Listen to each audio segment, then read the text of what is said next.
Maraming mga nagtanong kung ang purgatorio ay nasa Biblia pa.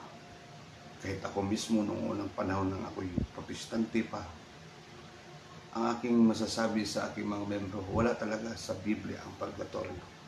Kasi ang binasa naman English, Tagalog, at saka sa ibang lingwahe. Pero kung basahin mo ang La Sagrada Biblia, Bibliang Espanyol, doon mo makikita sa 1 Peter chapter 3, 18 to 19. Ang sinabi doon, diretso na lang tayo, no?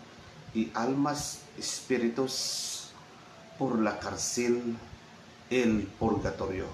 Mayroon palang purgatorio pag binasa mo Espanyol.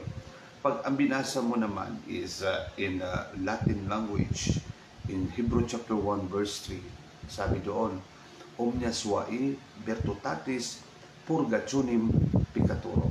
Kaya kayo mga protestante, mga pastor, basahin nyo ang Latin, basahin nyo ang Espanyol, kasi po hindi lang Cebuano o Bisaya ang babasahin natin.